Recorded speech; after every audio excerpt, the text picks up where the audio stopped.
여호와여, 나와 다투는 자와 다투시고 나와 싸우는 자와 싸우소서. 방패와 손방패를 잡으시고 일어나 나를 도우소서. 창을 빼사 나를 쫓는 자의 길을 막으시고 또 내 영혼에게 나는 내 구원이라 이르소서. 내 생명을 찾는 자들이 부끄러워 수치를 당하게 하시며 나를 상해하려는 자들이 물러가 낭패를 당하게 하소서. 그들을 바람 앞에 겨워같게 하시고 여호와의 천사가 그들을 몰아내게 하소서.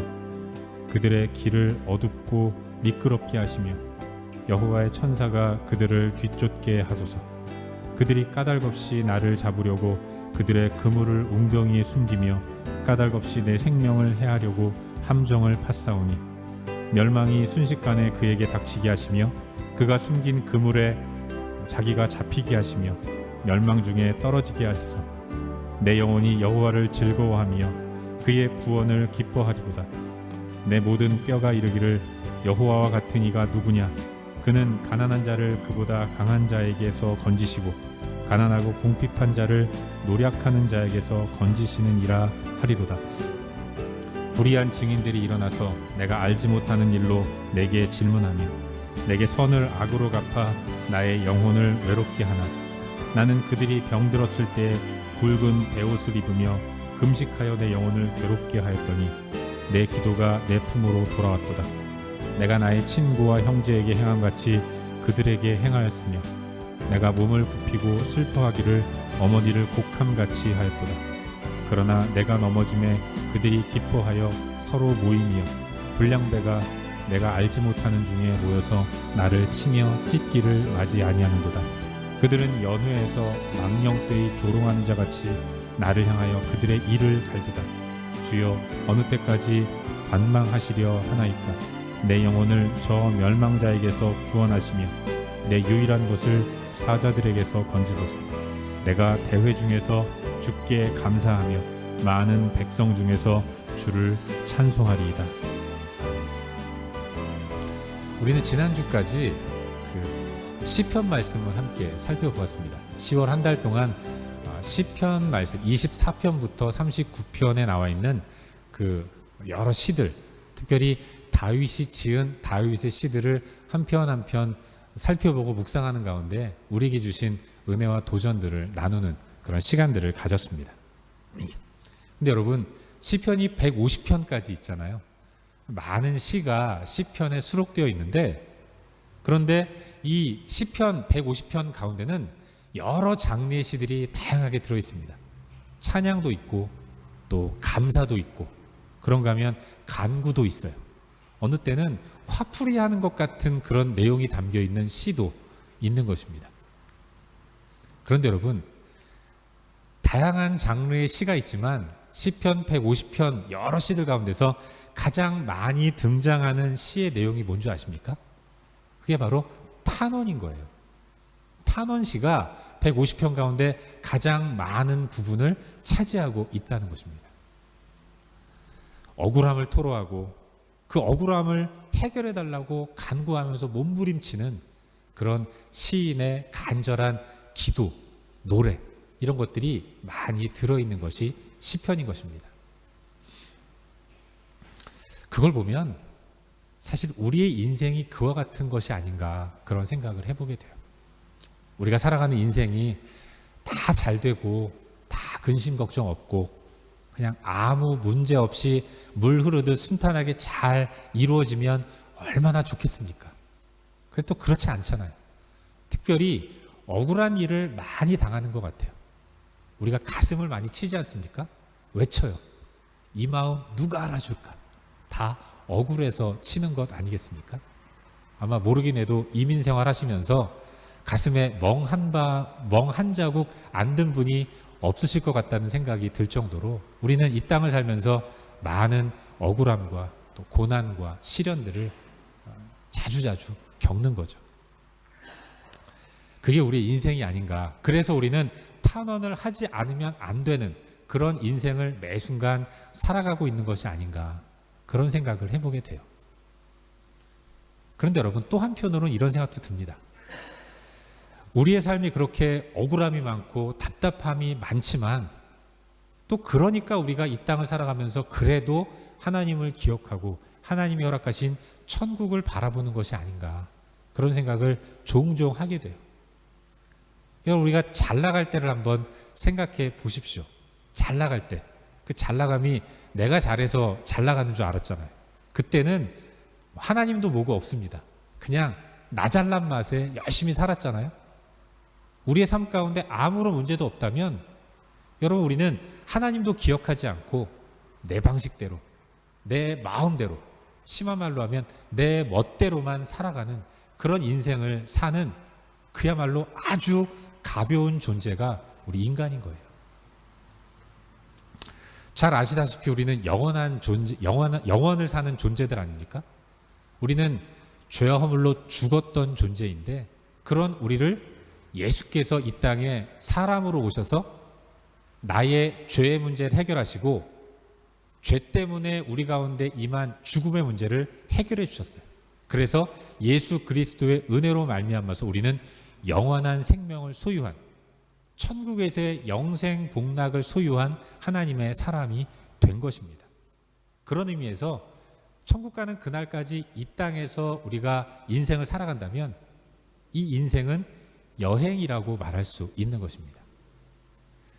여러분, 여행이라는 것은 돌아갈 집이 있기 때문에 여행인 것입니다. 잠깐 일상을 벗어나서 그 짧은 한순간을 일상과는 다른 시간들을 보내기 때문에 여행이라는 것이죠. 돌아갈 곳이 없다면 그걸 여행이라고 하지는 않아요. 잠깐 있다가 돌아가는 것이 휴가이고 여행이고, 그래서 여행은 여행이고 결코 일상일 수는 없는 것입니다.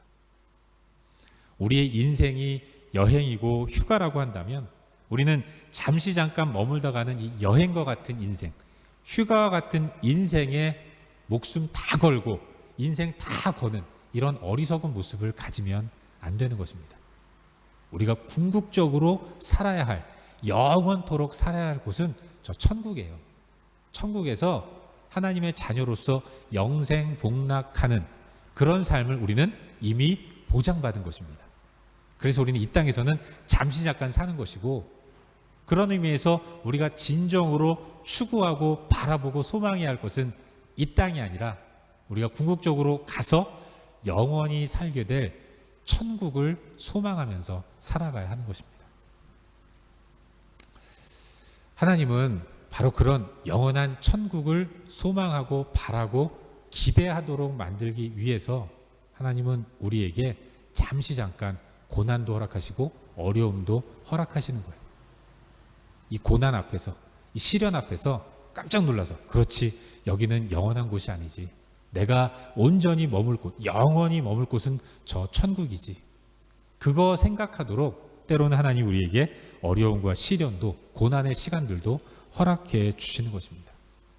이걸 통해서 우리는 더욱더 하나님을 붙드는 믿음의 삶을 살아야 한다는 것, 더욱더 천국을 소망하는 사람으로 온전히 세워져야 한다는 것, 그걸 믿으시고 고난 앞에서도 잘 버티고 견디는 그런 믿음의 삶을 사는 우리 모두가 될 수 있기를 주의 이름으로 축원합니다.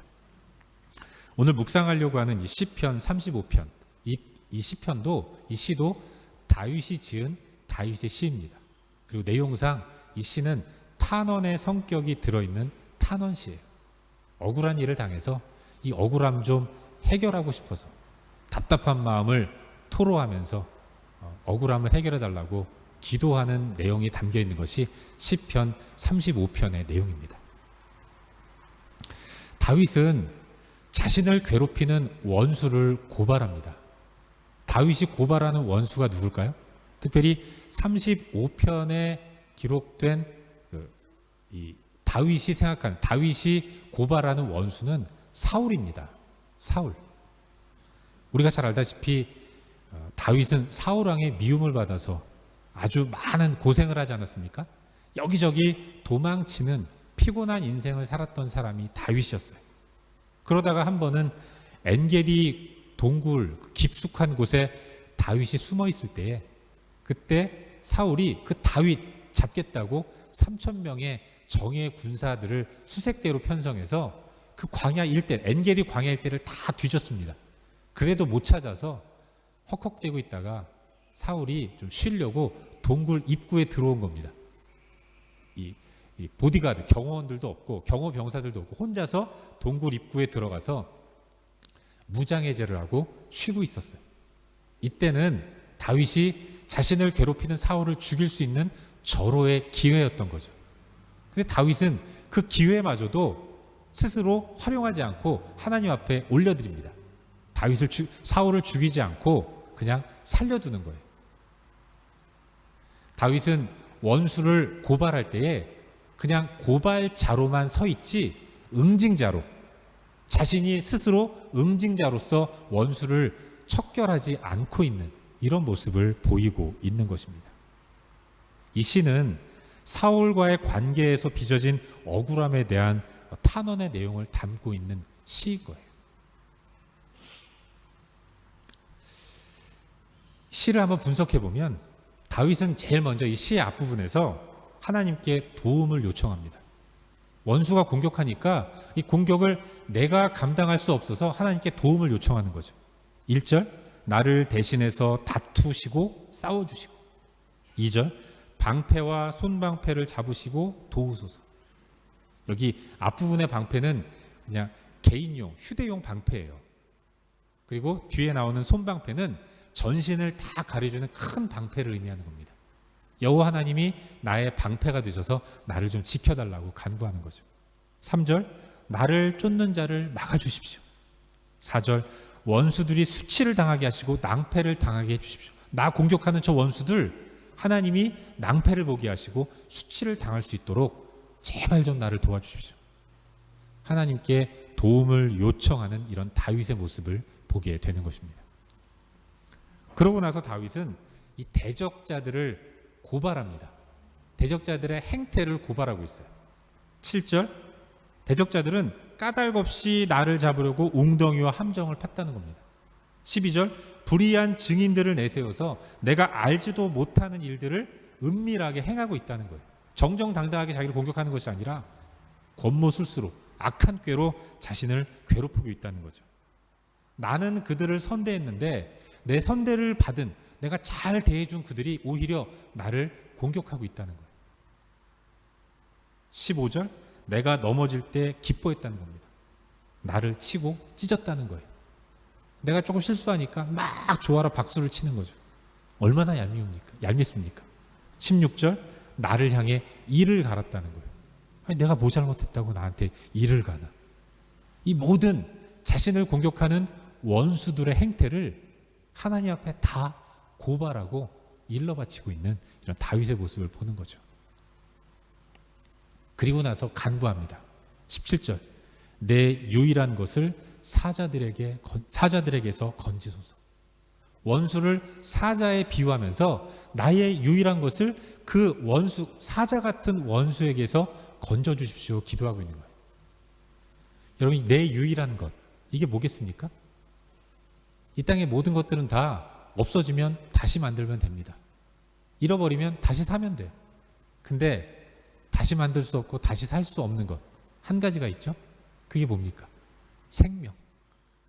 하나님 앞에 여호와 하나님, 나를 좀 제발 살려주십시오. 다윗은 살려달라고 간절히 부르짖고 있는 거예요. 그리고 마지막, 그렇게 자신의 억울함을 풀어주시고 건져주실 하나님을 확신하는 가운데 하나님께서 나를 도우시고 건져주실 것이라는 사실을 확신하는 가운데 다윗은 확신에 가득 차서 하나님을 찬양합니다. 주를 찬송하리이다. 찬송으로 이 35편 시의 전반부를 마무리하고 있는 거예요. 청원, 고발, 간구, 찬양. 이게 다윗이 하나님 앞에 올려드린 탄원시의 내용인 것이죠. 그리고 오늘도 이 시편 35편 전반부의 내용을 통해서 한 두 가지 정도를 함께 살펴보는 가운데 우리에게 주시는 은혜와 도전들을 오늘 주일에 함께 나누기를 원합니다. 먼저 오늘 본문 가운데서 1절 말씀을 한번 보시기를 바랍니다. 1절 말씀 어떻게 기록하고 있습니까? 제가 읽어드리겠습니다. 여호와여, 나와 다투는 자와 다투시고 나와 싸우는 자와 싸우소서. 다윗이 기도합니다. 하나님, 나와 다투는 자와 다투시고 나와 싸우는 자와 싸워주십시오. 여기 다툰다라는 단어가 나오죠. 다툰다라는 단어는 히브리어로 리바흐라고 발음을 합니다. 이 용어는 법정에서 쓰는 용어예요.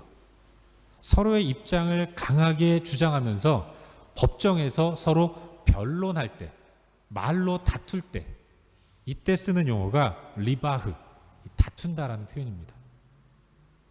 다윗은 원수의 공격 앞에서 원수의 공격을 당하고 억울한 이 심정을 재판장이신 하나님께 올려드리고 있는 것입니다. 하나님, 당신께서 판단하시고 당신께서 판단하시는 대로 내가 따르겠습니다.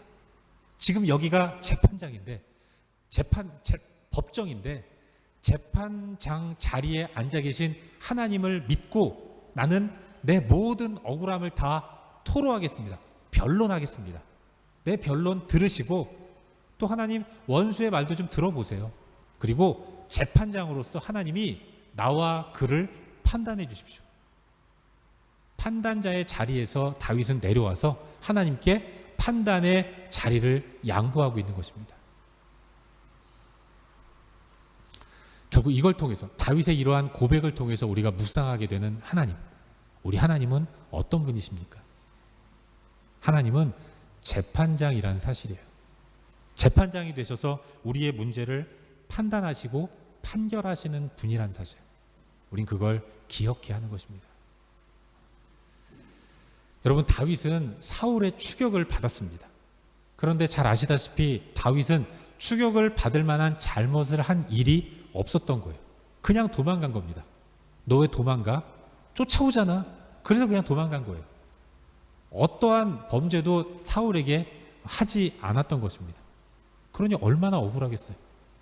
그 억울한 마음이 다윗 가운데 있다면 다윗은 스스로 응징자가 되어서 다른 무리들도 좀 있고 그리고 여러 번의 기회들도 있었는데 그 기회를 활용해서 기습을 노려서 자신을 공격하는 사울을 죽일 수도 있었던 것입니다. 그러나 다윗은 이 모든 일들 가운데, 자신의 인생 가운데 여호와 하나님이 재판장이란 사실을 확실하게 믿고 있었기 때문에 그는 결코 자신이 응징하지 않고 하나님께 맡기는 것입니다. 다윗은 하나님 앞에서 자신의 모든 이 억울함들을 토로만 했고 변론만 한 거예요. 탄원만 한 것입니다. 하나님이 진정한 판단자로서 완벽하게 나와 그가 수긍할 만한 온전한 판결을 내려주실 것이라는 사실을 확신하면서 하나님 앞에 자신의 마음도 내려놓고 모든 상황도 올려드렸던 거예요. 사랑하는 여러분, 다윗의 모습은 최종적인 결과를 하나님께 맡기는 것이었습니다. 스스로 끝장을 보려고 하는 것이 아니라 하나님이 해결해 주실 수 있도록 하나님께 최종적인 처치를 올려드리는 모습, 그게 바로 다윗의 모습이었어요. 그리고 바로 그 모습이, 이 모습이 이 시대를 살아가는 하나님이 우리에게 요구하시는 삶의 모습이라는 것. 하나님은 이 땅을 살아가는 우리에게 바로 이런 다윗의 모습을 요구하신다는 사실, 우린 그걸 기억해야 하는 것입니다. 인생을 살아가면서 때로는 억울한 일을 많이 만납니다. 또 때로는 가슴 아픈 일들을 많이 경험해요. 그러나 그런 가운데서 성도가 해야 할 일은 아주 단순하고 아주 간단합니다. 고통 가운데 있는 성도가 해야 할 유일한 일, 여러분, 그건 다른 것이 아니라 탄원의 시를 써 내려가는 것입니다. 내가 응징하려고 하는 욕심을 내려놓고 하나님 앞에 나아가서 하나님께 탄원하되 하나님께만 탄원하는 모습, 여러분, 그게 성도인 우리가 온전히 가져야 할 그런 삶의 모습이라는 것을 믿으시길 바랍니다. 여러분, 35편을 쓴 다윗처럼 억울한 일을 당하면 하나님 앞에 원수들의 악행을 고발하십시오. 누가 나를 억울하게 만들면 참지 마세요. 여러분, 참지 마시고 당당하게 하나님 앞에 나아가서 하나하나 다 고발하시길 바랍니다. 다윗도 꽤 많은 분량을 할애해서 자신을 공격하는 원수들의 잘못을 일일이 열거하면서 하나님 앞에 고발하지 않습니까? 기도라는 게 다른 것이 아닙니다. 기도라는 게 아름다운 미사 여구를 가지고 좋은 이야기만 하는 그런 게 기도가 아니라 내 마음에 썩어 문드러져지는 억울함들을 토로하는 가운데 나를 괴롭히는 그 사람을 하나님 앞에 고발하는 것입니다. 혼자 기도할 때 쭈리쭈리 고발하고 기도하는 여러분이 되었으면 좋겠어요. 단 대표 기도할 때는 하지 마십시오. 혼자 기도할 때 그렇게 하시길 바라요. 대표 기도할 때 그렇게 기도하면 진짜 심각한 문제가 생기거든요.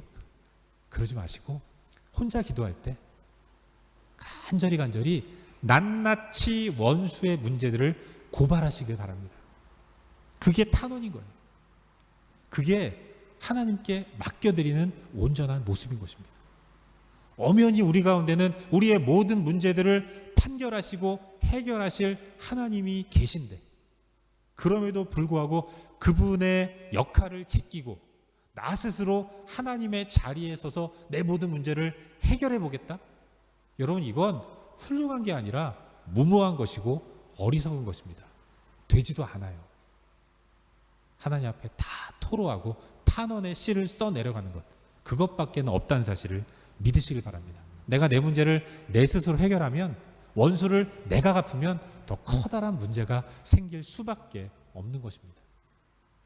여러분, 사실 우리는 내가 당한 만큼 되갚아 주는 것이 불가능한 존재입니다.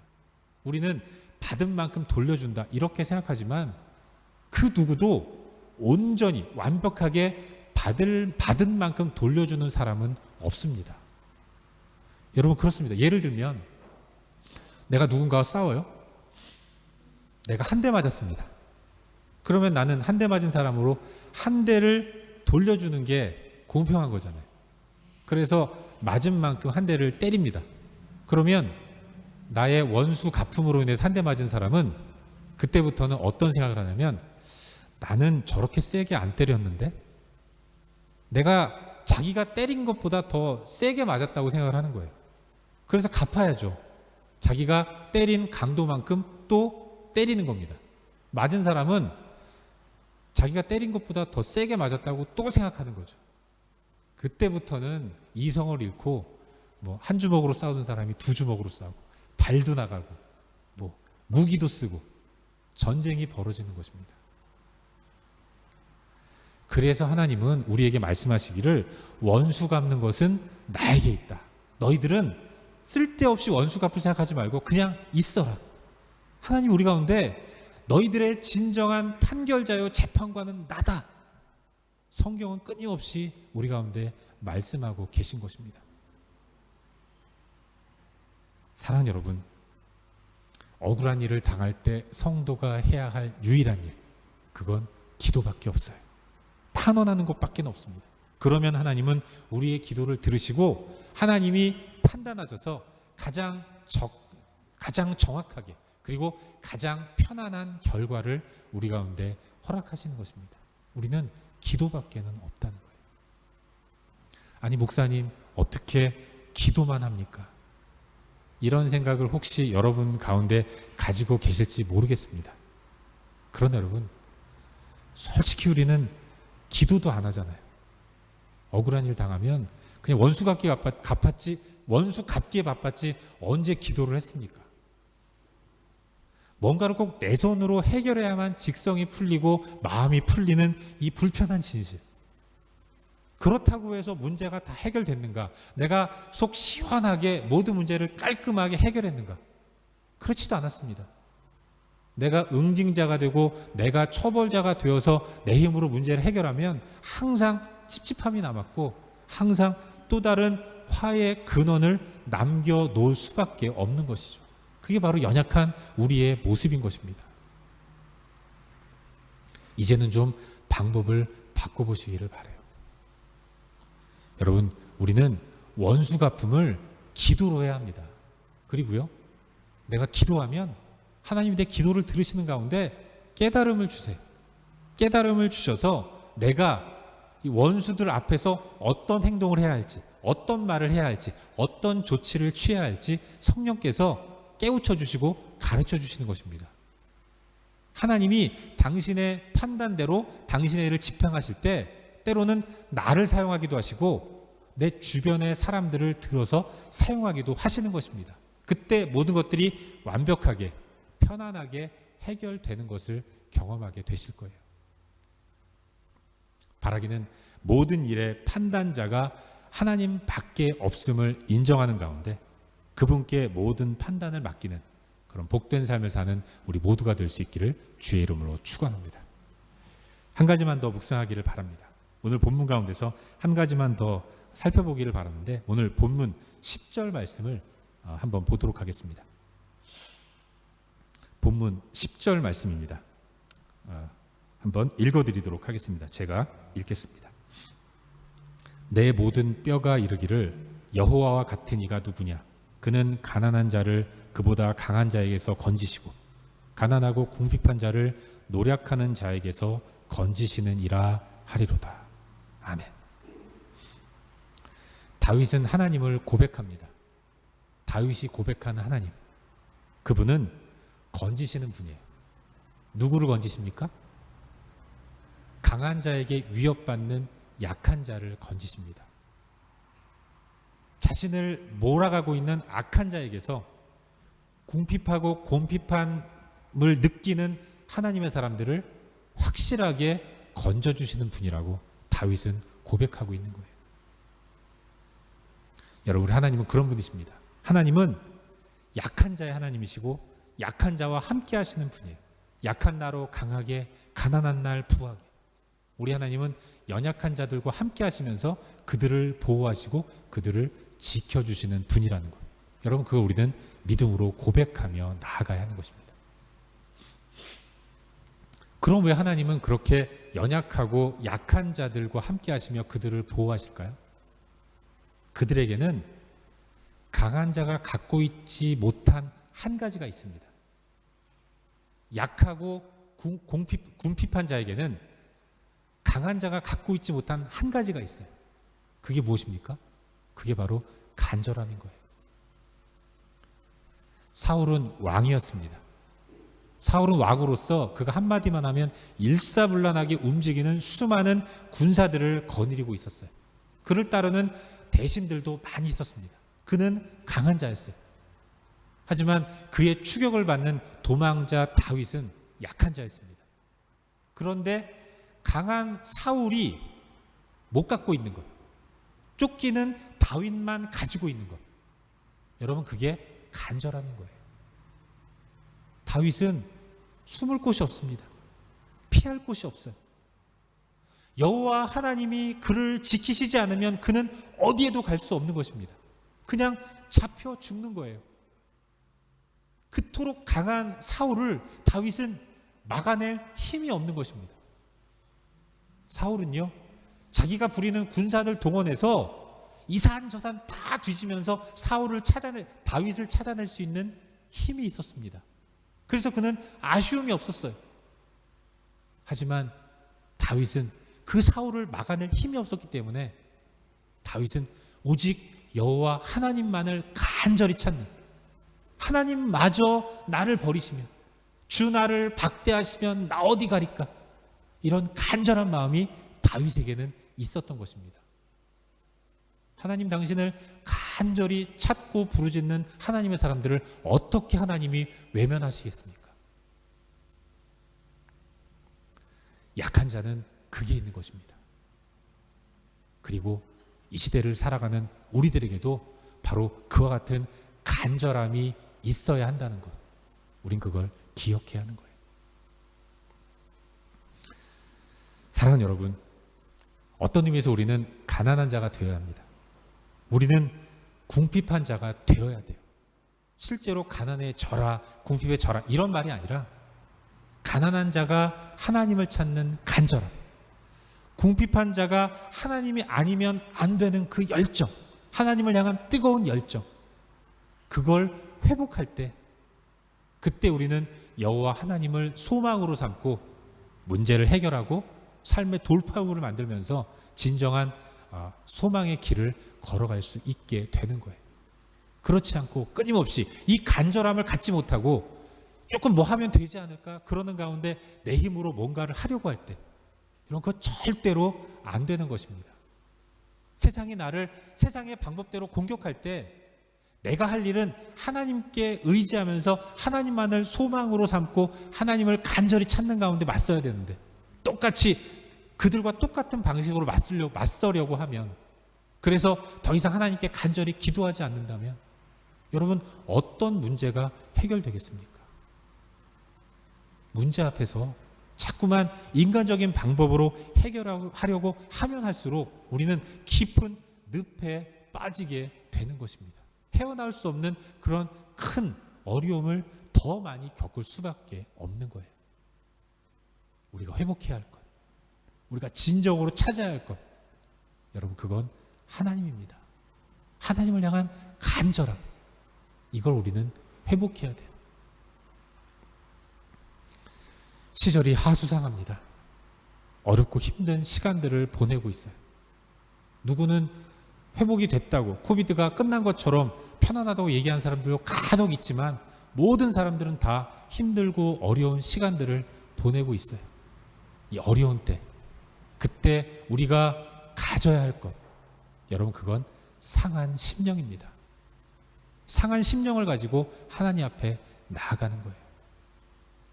우리 인간은 심령이 상하지 않고는 결코 하나님께 기도하지 않습니다. 조금이라도 살만하면 하나님 안 찾아요. 하나님 안 찾으니까 죄송합니다만 이 모양 이 꼴로 계속해서 힘들게 살아가고 있는 거예요. 어려운 시대를 살아가는 우리에게 하나님께서 요구하시는 것, 그것은 상한 심령이라는 것. 건져주시는 하나님 한 분만을 소망으로 삼고 하나님만 의지하는 삶을 사는 것, 그게 우리의 목표가 되어야 한다는 사실을 믿으시기를 바랍니다. 더 많이 기도하십시다. 더 많이 말씀 앞에 설 수 있기를 바랍니다. 더 간절한 마음으로 하나님을 찾고 구하고 기도할 수 있기를 바라요. 그래서 이번만큼은 이 코비드19라는 이번 사태만큼은 내 힘으로 문제를 해결한 것이 아니라 하나님께서 해결해 주셨다고 완벽한 해결을 경험하는 가운데 여호와 하나님의 이름을 할렐루야 찬양하는 그런 우리가 될 수 있기를 바라요. 그렇게 하나님께만 영광을 올려드리는 그런 삶이 될 수 있기를 바랍니다. 바라기는 우리가 돌아가야 할 자리, 그곳이 하나님을 간절히 찾고 부르짖는 자리라는 사실을 믿으시고 항상 여호와 하나님 앞에서 가난한 마음을 가지고 주께 부르짖고 기도하는 그런 복된 삶을 사는 우리 모두가 될 수 있기를 주의 이름으로 축원합니다.